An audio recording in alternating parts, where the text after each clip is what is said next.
Assalamualaikum warahmatullahi wabarakatuh. Perkenalkan, nama saya Febriana Rahmawati dengan NPM 2106310 513. Saya dari Program Studi Pendidikan Matematika Fakultas Keguruan dan Ilmu Pendidikan Universitas Singapura Bangsa Karawang.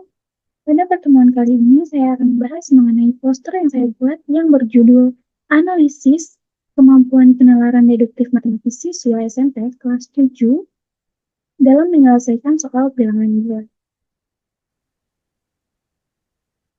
Di sini terdapat gambar belakang, di mana isinya adalah salah satu bentuk penalaran yang sangat dominan dalam matematika adalah penalaran deduktif. National Council of Teachers Mathematics atau NCTM menegaskan bahwa kemampuan penalaran deduktif adalah bagian penting dari proses berpikir matematis yang perlu dikembangkan dalam kegiatan pembelajaran. Penalaran deduktif yaitu proses menarik kesimpulan khusus dari premis-premis umum yang telah dianggap benar. Penalaran deduktif diklasifikasikan menjadi 3 tingkat, yaitu tinggi, sedang, dan rendah. Nah, hal ini juga selaras dengan pandangan Johnson dan Miller pada tahun 2010 yang menyatakan bahwa seseorang memiliki tingkat akurasi yang berbeda dalam membuat determinasi. Sehingga kualitas penalaran deduktif dapat dibedakan berdasarkan ketetapan dan konsistensi seseorang dalam menarik kesimpulan yang logis. Penalaran deduktif sebagai salah satu bentuk penalaran matematis yang menuntut kemampuan untuk menstruktur informasi secara logis, menghubungkan premis-premis yang bersifat umum dan menarik kesimpulan yang valid menurut NCTM tahun 2000. Oleh sebab itu, masih terdapat kesenjangan antara kondisi ideal di mana siswa diharapkan mampu menalar secara deduktif sesuai tuntutan kurikulum dan standar National Council of Teachers Mathematics atau NCTM, dan kondisi nyata yang di lapangan yakni siswa masih sering mengalami hambatan dalam memahami konsep dan melakukan proses penalaran deduktif. Kemudian terdapat tujuan penelitiannya, yaitu penelitian bertujuan untuk mengetahui bahwa tingkatan penalaran deduktif matematis siswa terhadap pembelajaran matematika untuk melihat perbandingan setiap kategori secara statistik. Kemudian metode penelitian yang saya gunakan, biasanya saya menggunakan pendekatan kuantitatif dengan metode inferensi statistik satu sampel dengan sampelnya yaitu siswa kelas 7 SMP Muhammadiyah Karawang yang berjumlah 25 siswa. Kemudian tahap uji statistik yang saya gunakan adalah yang pertama adalah uji normalitas, yaitu menggunakan Kolmogorov Smirnov. Kemudian tahap kedua saya menggunakan uji T, di mana rumusnya adalah T sama dengan rata-rata dikurangi dengan mu per standar deviasi per akar jumlah sampel. Kemudian di sini ada hasil penelitiannya. Ini terdapat chart atau cumulative percentage line chart, di mana dengan menunjukkan hasil dan bahasa yang telah dicoba, kita perlu uji data dengan menggunakan uji normalitas agar kita dapat mengetahui bahwa data tersebut berdistribusi normal atau tidak. Nah, berdasarkan histogram distribusi frekuensi dengan kurva Ogilvy yang ada pada gambar tersebut, dapat kita simpulkan bahwa value-nya adalah 0,06, di mana 0,06 ini lebih besar daripada 0,05 yang saya gunakan. Kemudian yang artinya data nilai tes siswa tersebut berdistribusi normal. Kemudian terdapat deskriptif statistik,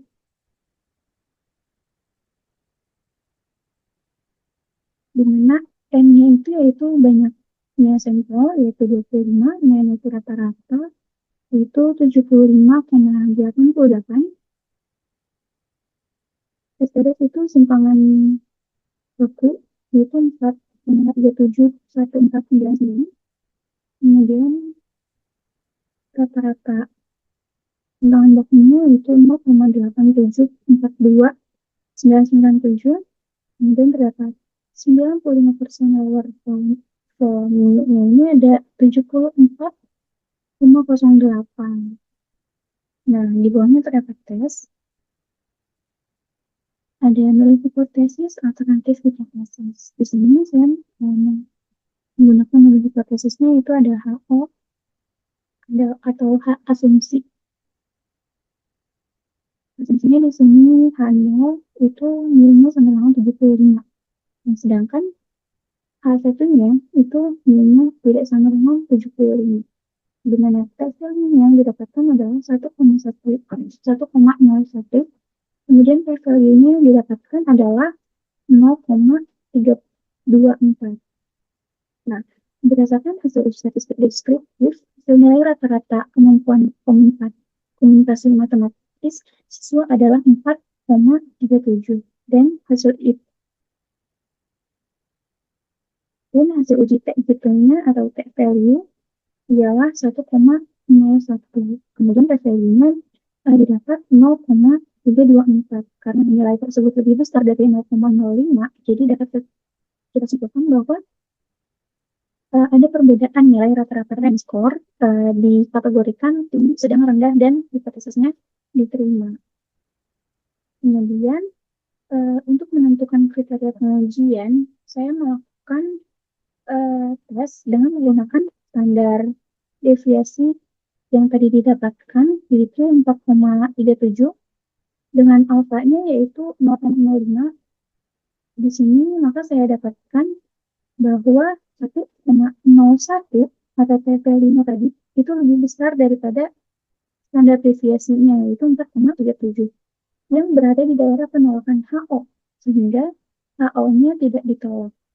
Nah, karena HO-nya tidak ditolak, maka selanjutnya kita lakukan power analysis dengan ukuran sampelnya yaitu 25 yang mencapai target power. Di sini saya menggunakan 0,1. Lalu untuk mengetahui perbedaan diferensinya, saya menggunakan nilai 2, yaitu dengan menggunakan uji T sampel. Nah, di sini resultnya itu ada diferensinya, saya menggunakan 2. Sample size atau banyaknya data, di sini saya menggunakan 25. Target powernya di sini saya menggunakan 0,1 dan didapat actual powernya yaitu 0,625. Di sini juga terdapat referensi yang saya gunakan yaitu Johnson Laird dengan judul Deductive Reasoning.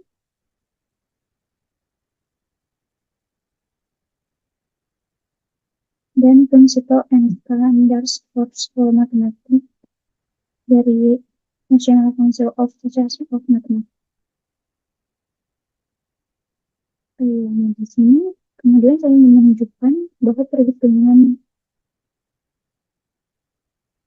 uji normalitas menggunakan Kolmogorov Smirnov saya menggunakan Excel, di mana di sini terdapat I-nya yaitu banyaknya data, kemudian di sini ada XI-nya yaitu nilai dari siswa 1, siswa 2, siswa 3, dan seterusnya sampai siswa ke 25.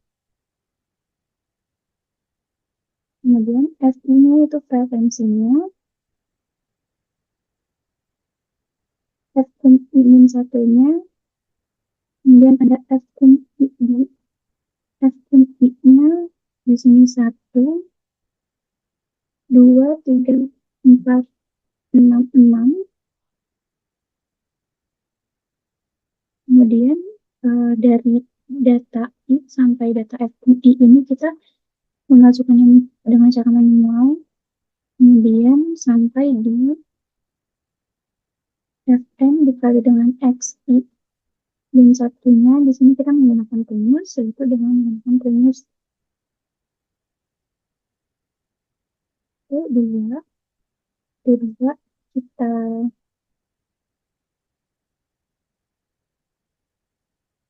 ada 2 kita bagi dengan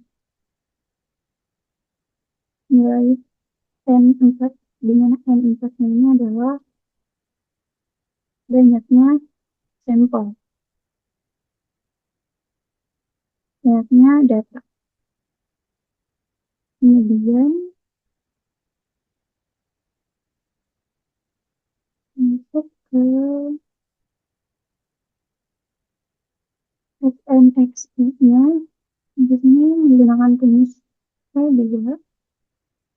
Kemudian kedua kita lagi dengan N4 dengan N4 menit per sama, yaitu banyaknya sampel. Kemudian ZI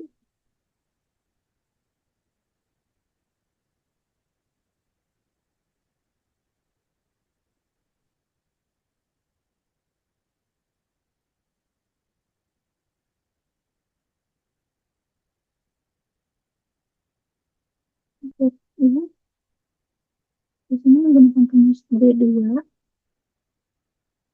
minus N4 dan N3.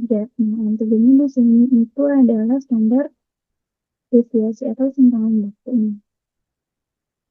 Nah, kemudian ada F dan X, F dikalikan dengan X sama dengan ZI itu dengan rumus 9 S dikalikan dengan H2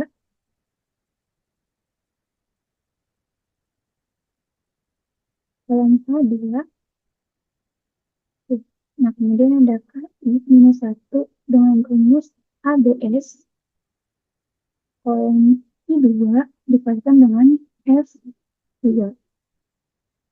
Kemudian ada KI, rumusnya adalah ABS I2 minus kolom G2. Nah, hasil statistiknya di sini itu ada rata-rata yang didapatkan yaitu 75,88, kemudian standar deviasi atau lambatnya yaitu 4,37 sampai 4,99, dan itu banyaknya data yaitu 25. Kemudian ada statistik kalimatnya yaitu KI N1 itu didapatkan 1 dengan rumus max dikali dengan J2 sampai dengan kolom J2 sampai dengan kolom J31. Kemudian ada KI-nya di sini nilainya menggunakan rumus max dikali dengan K2 sampai dengan K31. Kemudian ada nilai K4 dengan rumus max